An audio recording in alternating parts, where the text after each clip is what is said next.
Mesdames, Messieurs, bonjour à tous. Eh bien, nous allons voir ensemble, rapidement, bien sûr, de façon synthétique, l'action de Bertrand Gilles au cœur de la section des archives d'entreprise qu'il a dirigée de 1950 à 1958. Le plan abordera successivement la création de la sous-section des archives économiques, le rôle du comité de sauvegarde des archives économiques, un focus sur la série AQ des archives d'entreprise, le traitement des archives d'entreprise par Bertrand Gilles, l'enquête des archives des industries houillères en 1956, et pour terminer, Bertrand Gilles et la recherche historique. Commençons donc avec la création de la sous-section des archives économiques en 1949. Et finalement, la personne qui est à l'origine de tout, c'est Charles Brébant, qui est alors le directeur des Archives de France.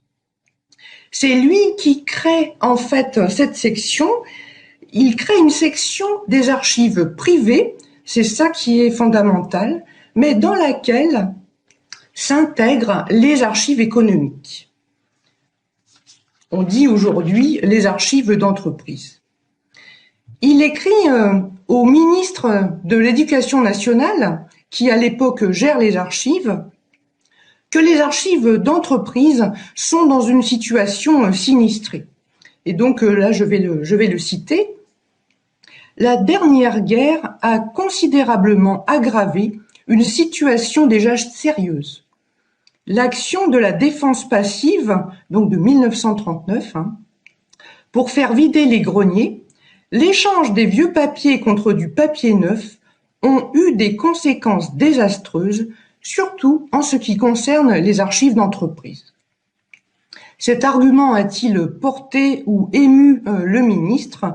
Quoi qu'il en soit, un service spécialisé réservé aux archives privées est donc créé aux Archives nationales par l'arrêté du 14 avril 1949, qui a paru au Journal officiel du 4 juin 1949.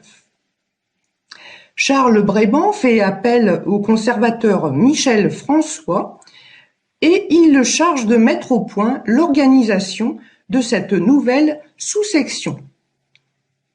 Alors, cette sous-section est intitulée « Sous-section des archives économiques, des archives privées et du microfilm ». Donc voilà les trois piliers qui composent ce service. La sous-section, du point de vue archivistique, repose sur 4 séries principales, dont 3 sont créées à cette occasion. Elles sont créées en même temps que la sous-section. Il y a tout d'abord la série ou la sous-série AP pour archives personnelles, également appelées archives familiales. C'est la même chose. Donc AP, moyen mnémotechnique, AP, archives personnelles. Donc première. Seconde, AQ, qui regroupe les archives d'entreprise. Et enfin, AS, qui désigne les archives d'association. Et là également, il y a un petit moyen mnémotechnique, AS pour association. À ces 3 sous-séries qui sont donc créées en 1949, va s'adjoindre une sous-série qui s'appelle AB19, qui, elle, existe en fait depuis 1856. Par contre, sa spécificité, c'est qu'en fait, elle contient déjà de nombreuses archives privées, puisque son intitulé, c'est « Papiers d'érudits et documents isolés ». Donc, comme on peut le comprendre, cette série AB19 contient déjà de nombreux fonds d'archives privées, donc essentiellement des papiers, des recherches d'érudits ou d'historiens. Donc là aussi, des archives privées. Donc on voit la logique et la cohérence de cette sous-section. Alors la sous-section elle-même n'est pas créée à partir de rien, à partir du vide. En fait, elle bénéficie du rôle du comité de sauvegarde des archives économiques. Alors ce comité de sauvegarde des archives économiques, eh bien à qui le doit-on? Eh bien encore une fois à Charles Brébant, qui est véritablement le précurseur, le visionnaire, je dirais, dans ce domaine. Et là aussi, grâce à Charles Brébant, donc ce comité est créé 3 mois avant la sous-section des archives privées. Alors, à quoi sert ce comité? Eh bien, Charles Brébant l'explique ainsi au ministre de l'Éducation nationale. Le comité est d'une part un moyen de réunir les archivistes et les propriétaires. Et là, je le cite à nouveau. Je cite à nouveau Charles Brébant. Il me serait éminemment utile de pouvoir réunir par intervalle au siège de mon administration un comité consultatif groupant des directeurs d'entreprise et des historiens parmi les plus qualifiés. Ça, c'est donc le premier but, réunir les archivistes et les propriétaires. Et d'autre part, encore une fois, le deuxième intérêt de ce comité, c'est de pouvoir sauver les archives d'entreprise. Et là, je cite à nouveau Charles Brébant. L'intérêt que présentent pour l'histoire de la France moderne et contemporaine les archives des sociétés n'a pas à être démontré. Mais hormis quelques heureuses exceptions, ces collections d'une richesse incroyable demeurent inaccessibles et exposées à tous les dangers. Et Charles Brébant termine sur une note un petit peu dramatique. Ni inventoriées, ni surveillées, elles gisent le plus souvent entassées dans des greniers poussiéreux ou des caves humides. Le ministre est sans doute ému, puisque le comité est donc créé par l'arrêté du 14 février 1949, paru dans le journal officiel du 4 juin 1949, à la page 5477. Parmi les membres de ce comité, on a donc des grands patrons d'entreprises, entreprises d'ailleurs publiques et privées, et on a également 7 archivistes, parmi lesquels Michel François, que nous avons déjà rencontré, Charles Perrat, qui est professeur à l'École nationale des chartes, Georges Bourguin, qui est alors directeur honoraire des Archives de France, et Bertrand Gilles, que nous voyons apparaître au titre de secrétaire. Et donc on sait que secrétaire, c'est finalement le poste le plus stratégique du comité.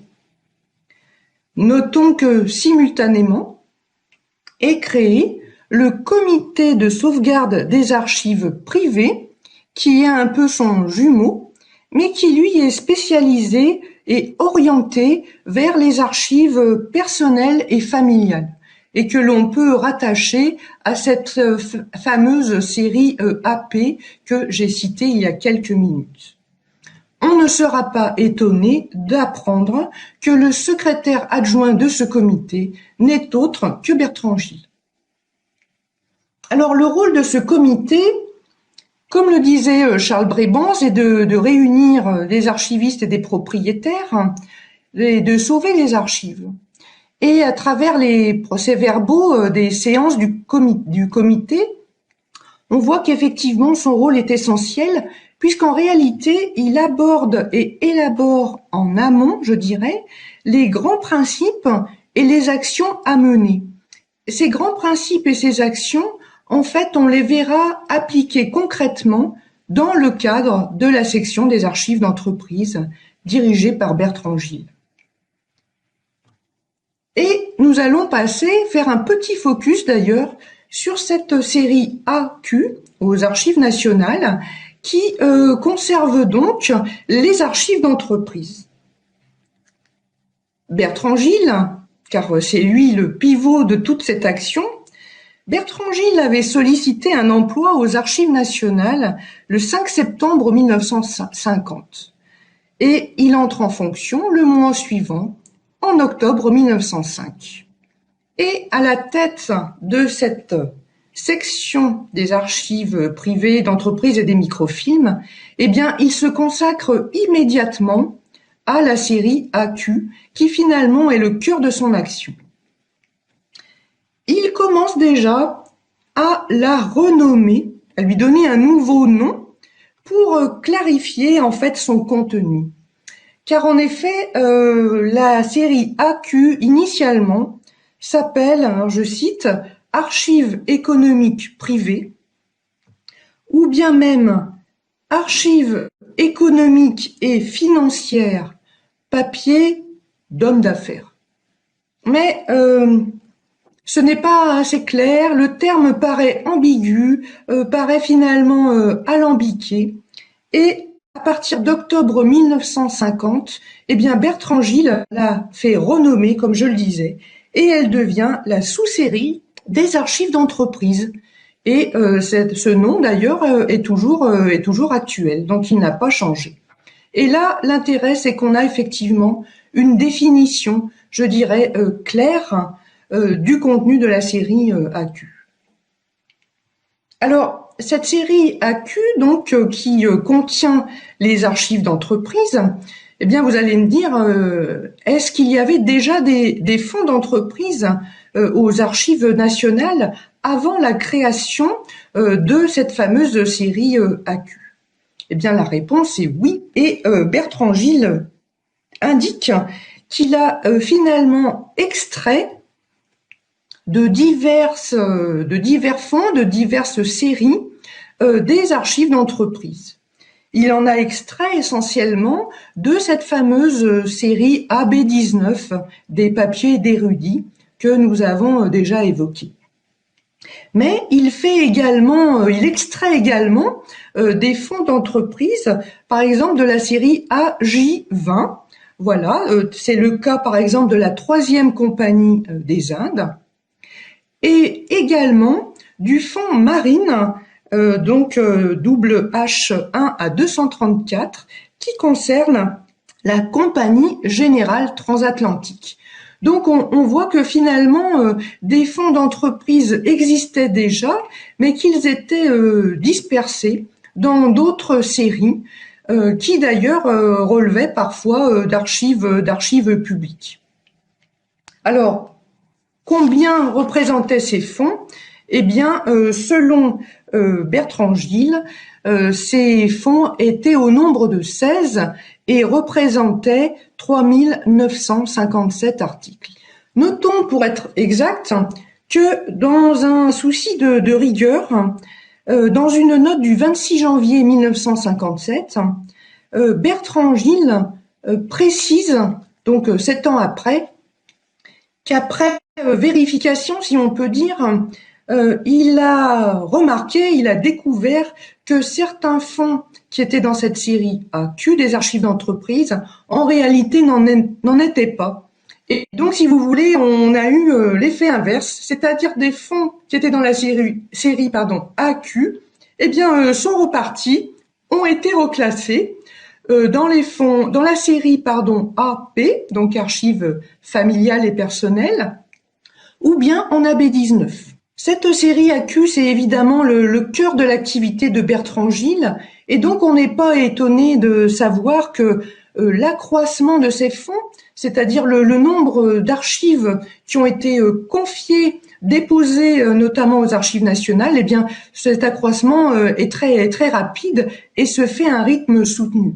Je vais vous donner simplement deux chiffres de comparaison. En ce qui concerne le nombre de fonds donc qui sont conservés dans cette série AQ, ils sont donc passés de 16 en 1949 à 60 en 1952. Et parallèlement, le nombre d'articles, lui, est passé de, on va dire, 3957 en 1949 à 13 300 en 1952. Faisons un petit focus sur le traitement des archives d'entreprise tel qu'il a été effectué par Bertrand Gilles. Alors, déjà, première remarque assez surprenante, dans le compte-rendu annuel de la section des archives d'entreprise pour l'année 1957, eh bien, Bertrand Gilles fait le constat amer d'avoir été livré finalement à lui-même dans le traitement des archives d'entreprise. Comment analyser, comment répondre, comment réagir à cette remarque? Je dirais que la première, on peut considérer que finalement cette lacune d'instruction officielle a été plutôt une chance pour Bertrand Gilles, puisqu'il a pu ainsi librement élaborer sa propre doctrine, telle que nous la retrouvons notamment dans l'avant-propos de son état sommaire des archives d'entreprise paru justement en 1957. Et puis d'autre part, il faut bien dire les choses telles qu'elles sont, et Bertrand Gilles était bien placé pour le savoir, la réflexion et les initiatives autour des archives d'entreprise n'étaient pas complètement inexistantes, et notamment je vous renvoie au rôle du comité de sauvegarde des archives économiques, dont Bertrand Gilles faisait d'ailleurs partie. Que dit Bertrand Gilles au sujet, par exemple, de la politique de versement? Alors, c'est l'expression qu'il emploie, politique de versement. Les archivistes expriment ce terme actuellement en évoquant plutôt, on dirait, la collecte. Donc, c'est le fait de finalement faire venir dans un service d'archives des fonds d'archives.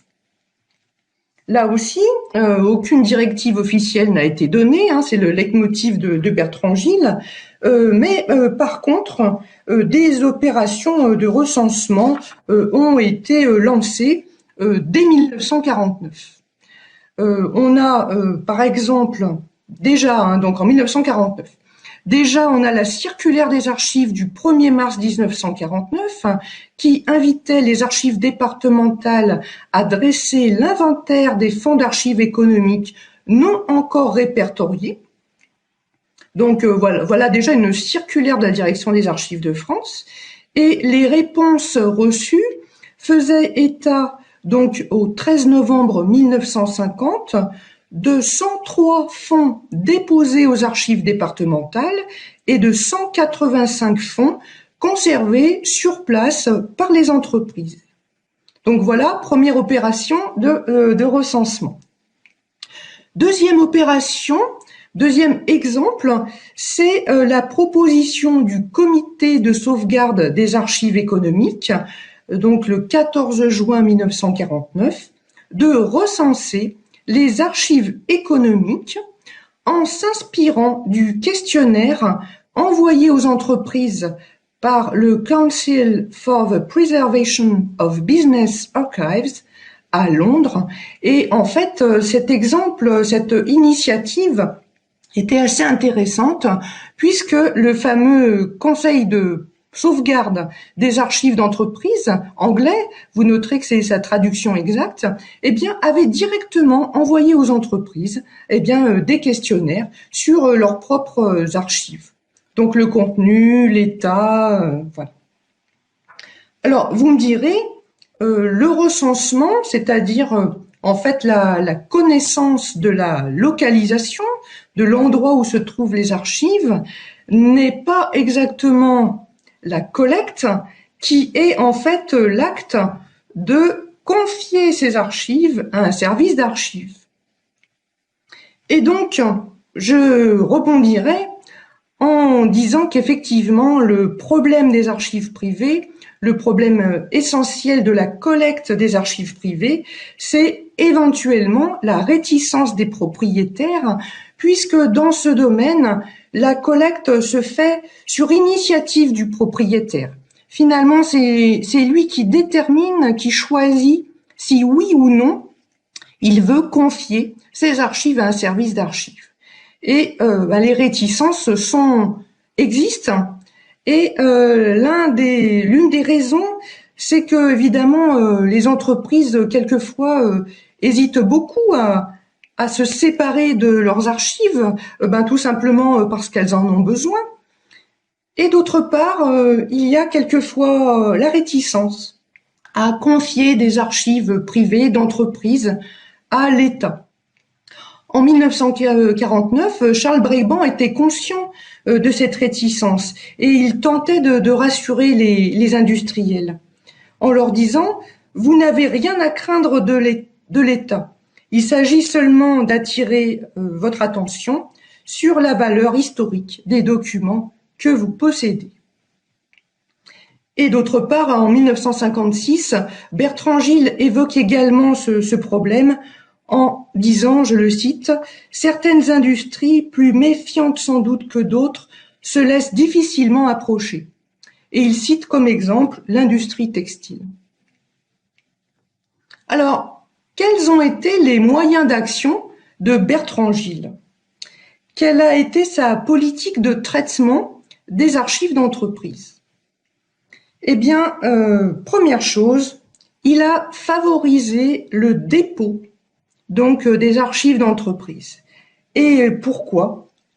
Parce qu'avec le dépôt, eh bien, le propriétaire des archives en reste justement le propriétaire. Et donc, en conservant la propriété, eh bien, quelque part, c'est rassurant pour lui parce qu'il se dit qu'on ne lui enlève pas ses archives et que, dans le pire des cas, il est libre de les reprendre, de les récupérer. Donc, le dépôt est pour les industriels plus rassurant, plus confortable que le don. Toujours lié au dépôt, Bertrand Gille favorise et utilise un modèle type de contrat de dépôt. Donc là aussi, les choses sont bordées, identiques, et donc l'idée, c'est effectivement d'être rassurant et d'être clair envers les propriétaires d'archives économiques. Pour favoriser la collecte, Bertrand Gille multiplie également les publications d'articles dans les revues spécialisées. Par exemple, il publie un article qui s'appelle, donc le titre est explicite, « Mettez vos archives en dépôt aux archives nationales ». Et donc, il publie cet appel finalement dans la revue qui s'appelle L'Usine Nouvelle. Et effectivement, cette diffusion de l'information a des conséquences immédiates. Et on voit effectivement des chefs d'entreprise qui écrivent à Bertrand Gille en réagissant justement à cet appel, à cet article dans la presse. Enfin, autre point important, Bertrand Gille favorise le microfilmage des archives d'entreprise, ce qui effectivement permet en fait aux propriétaires de conserver les originaux des archives. Nous avons vu effectivement le premier point qui était la politique de collecte et nous allons voir maintenant comment Bertrand Gille envisageait la politique de tri et de classement. Encore une fois, Bertrand Gille affirme qu'aucune instruction n'a été donnée, mais nous le savons déjà. Alors, Bertrand Gille, concernant la politique de tri et de classement des archives, liste essentiellement les spécificités des archives d'entreprise, spécificités qui sont souvent d'ailleurs des problèmes et des difficultés. La première spécificité des archives d'entreprise, c'est que les fonds sont souvent volumineux. Bertrand Gille, d'ailleurs, dans ses rapports, les évalue souvent en tonnes. Voilà, donc un premier fonds, par exemple, je cite, la première tranche des archives de la Compagnie du Nord fait, par exemple, 27 tonnes. Donc c'est un fonds qui est déposé en octobre 1956. Un autre fonds est estimé à des centaines de tonnes, mais lui, effectivement, ce fonds n'est pas pris parce que justement, il est trop volumineux. Conséquence de ces fonds énormes, c'est que en 1956, le manque de place ne permet plus à la section des archives économiques de prendre davantage de fonds. Donc les rayonnages, il n'y a plus de place, c'est déjà plein à craquer. Donc premier point, des fonds volumineux. Deuxième point, qui ne facilite pas les choses, c'est qu'on ne peut pas faire d'élimination. En tout cas, comme dit Bertrand Gilles, les éliminations sont limitées. Donc du coup, on ne peut pas réduire la quantité de ces fonds d'entreprise. Alors, pourquoi est-ce que ces fameuses éliminations, donc on va dire ces destructions, sont limitées?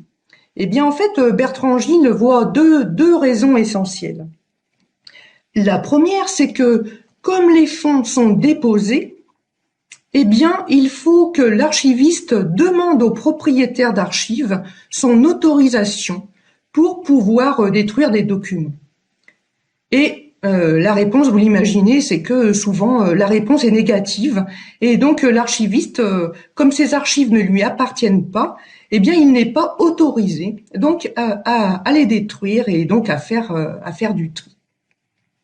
La deuxième raison que voit Bertrand Gilles, eh bien c'est les contraintes apportées à, je cite, la réglementation du Code du commerce et des lois fiscales qui empêche, je le cite toujours, la destruction avant 30 ou 45 ans de certaines comptabilités qui, je cite Bertrand Gilles, ne présentent pourtant aucun intérêt pour les historiens. Donc, élimination limitée. Mais en même temps, ça n'empêche pas qu'on ait affaire quelquefois à des destructions sauvages. Et là, c'est plutôt la destruction de documents qu'on aurait voulu au contraire préserver. Et comme indique Bertrand Gilles, que je cite encore, on vide souvent des bureaux en mettant froidement au pilon des documents jugés sans importance. Troisième point, concernant la spécificité des archives d'entreprise, eh bien, c'est que Bertrand Gilles estime que cette fois-ci, il s'attaque, si je puis dire, aux archivistes. Les archivistes doivent être compétents. C'est-à-dire, on ne peut pas classer comme ça les archives d'entreprise sans finalement déjà connaître comment elles fonctionnent. Différencier des entreprises familiales, des sociétés anonymes, etc., etc. Donc, il faut à la base des compétences. Voilà. Notons que ce point rejoint une préoccupation, celle de Georges Bourguin, qui demandait déjà en 1949 qu'un enseignement d'histoire économique soit dispensé à l'École nationale des chartes. Alors maintenant, pour illustrer eh bien l'activité de Bertrand Gilles au sein de la section des archives d'entreprise, j'aimerais présenter rapidement l'une des enquêtes qu'il a menées et qui est celle concernant les archives des industries houillères réalisées essentiellement entre 1956 et 1958.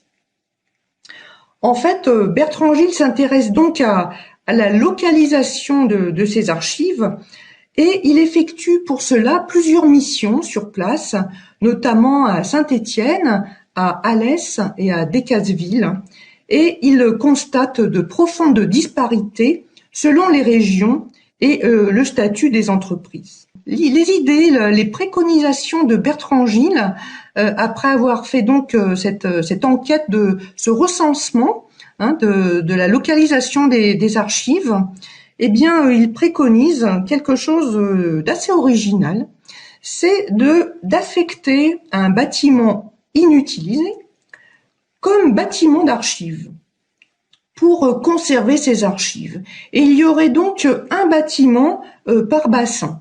Et comme il y a 9 bassins, eh bien, il y aurait donc 9 bâtiments consacrés à la conservation des archives d'entreprise. D'autre part, il y aurait un personnel dédié, un sous-archiviste, qui soit relèverait de la direction des archives de France, soit serait un agent des houillères, hein, mais qui serait formé par la direction des Archives de France. Donc, dans tous les cas, quelqu'un de compétent. Alors, Bertrand Gilles évalue également la typologie des archives qui seraient conservées. En gros, quelles seraient les plus importantes, les archives indispensables? Eh bien, il les cite.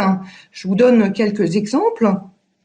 Les procès-verbaux des comités d'administration, les procès-verbaux des commissions, les rapports des directeurs, les rapports des ingénieurs, les statistiques annuelles, les feuilles de paye, les copies de lettres ou bien certaines séries de comptabilité, sans qu'on ait davantage de détails.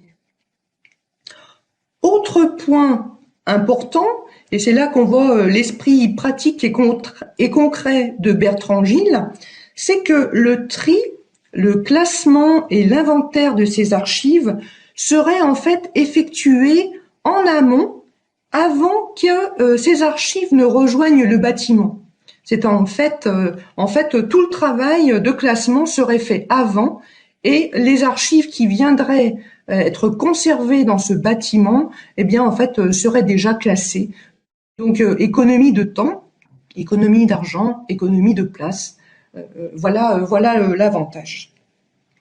Enfin, pour piloter tous ces projets, tout ce suivi, eh bien, il y aurait donc une commission d'études préparatoires mixtes qui comprendrait 11 membres, à savoir un représentant du charbonnage, un archiviste et un représentant de chacun des 9 bassins. Donc c'est une idée assez originale, et Bertrand Gilles publie les résultats de son enquête dans la revue Histoire des entreprises, donc de 1958, le numéro 2, des pages 78 à 103. Alors en fait, au final, ce projet n'a pas été retenu. Peut-être parce que il est original ou précurseur, ou peut-être pour des questions de moyens. Néanmoins, il a donné l'impulsion nécessaire pour lancer une importante campagne de sensibilisation. Et on peut citer ainsi le travail d'Isabelle Guérin-Braud, qui a achevé ce travail en 1978. Et d'autre part, la direction des Archives de France a envoyé à 11 services d'archives départementales la circulaire AQ/134 du 5 juin 1966, dont l'objet était précisément la conservation des archives des houilles nationales.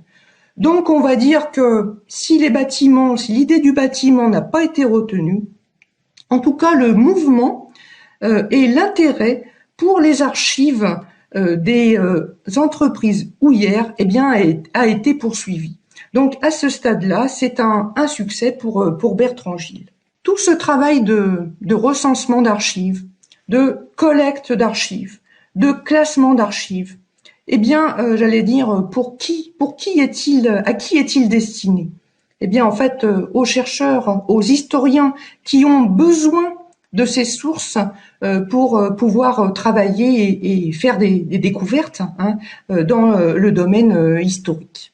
Et donc, je vais citer, concernant Bertrand Gilles et la recherche historique, l'exemple, par exemple, des recherches historiques qui ont été tirées des fonds d'entreprise et que Bertrand Gilles cite dans ses rapports d'activité. À partir de 1953, on voit l'augmentation de thèses, effectivement, concernant des archives d'entreprise et qui utilisent donc les fonds d'archives collectés par la section des archives économiques. Je vous donne quelques exemples. L'histoire de la banque Greffule, et évidemment il y a un fonds Greffule, un fonds de la banque Greffule.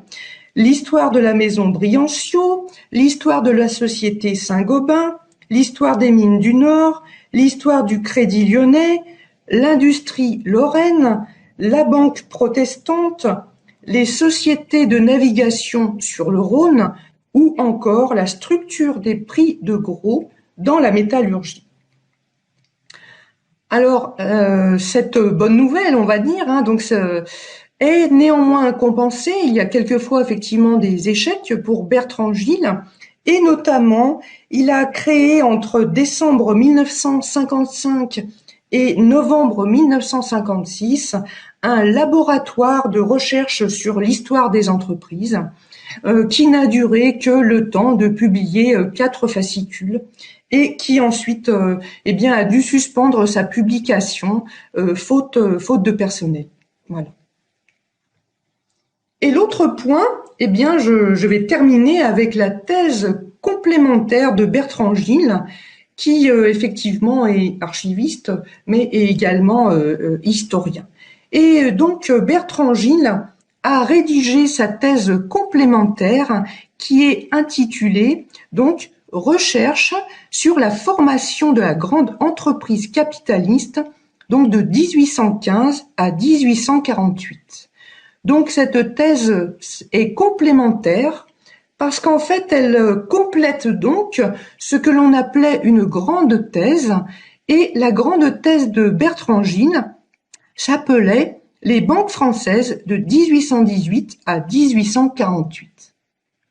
Donc la soutenance de la thèse complémentaire se tient le samedi 30 novembre 1957 à partir de 13h30 dans la salle Louis Liard. Le rapporteur en est le professeur Charles-Hippolyte Poutas, qui est un historien spécialiste de l'histoire politique, notamment sous la monarchie de Juillet et le Second Empire. Alors la thèse a reçu la mention très honorable qui, selon les critères de l'époque, correspond en fait à un travail de grande qualité. Et que dit le jury? Que dit le jury? Eh bien, le jury fait essentiellement des reproches en fait sur la forme. Donc il déplore par exemple un style sec ou une langue trop technique, mais il reconnaît la qualité exceptionnelle de la documentation d'archives, presque entièrement neuve. Et il reconnaît également, je cite, le caractère exhaustif et irréfutable des sources. Un des membres du jury déclare d'ailleurs que l'ouvrage lui paraît, je cite, fondamental, et qu'il déclasse les œuvres antérieures. Donc là, c'est vraiment un grand succès et un triomphe. Et donc, l'apport de la thèse, c'est effectivement, comme le jury l'a bien compris, le recensement des sources d'archives privées qui sont, comme le dit d'ailleurs Bertrand Gilles, pour un sujet tel que celui-ci, les plus intéressantes, sinon les plus abondantes. Soyons honnêtes, Bertrand Gilles recense également les archives publiques, il ne les oublie pas, mais pour lui, ce sont essentiellement des archives administratives ou des archives judiciaires qui selon lui, sont peu abondantes et mal conservées. Donc on voit tout de suite effectivement où va sa préférence. Alors en conclusion, je dirais que Bertrand Gilles n'est pas le premier à s'être intéressé aux archives d'entreprise, aux archives économiques. Et on doit notamment rendre justice à Charles Bréban, qui en a été le véritable visionnaire. Par contre, les archives économiques attendaient quelqu'un comme Bertrand Gilles, qui a cumulé en fait des compétences qui étaient les suivantes. Il était archiviste et il était historien. Et à ce titre-là, dans le domaine des archives, en tant qu'archiviste, il a élaboré une doctrine archivistique qui est encore utilisée de nos jours. En tout cas, nous continuons à travailler sur les bases jetées par Bertrand Gilles. Et il a également donné une visibilité aux archives privées. Et à ce titre, les archives nationales du monde du travail en sont finalement l'aboutissement. Dans le domaine des archives historiques, maintenant, eh bien, il était également lui-même un historien et il a mis à disposition des chercheurs des sources d'archives privées enfin accessibles, c'est-à-dire il a mis à disposition des historiens des sources existantes, des sources localisées et des sources classées. Et pour terminer, sa crédibilité, à la fois donc d'historien et d'archiviste, lui a permis finalement de rassurer les propriétaires d'archives et de les convaincre de déposer leurs archives.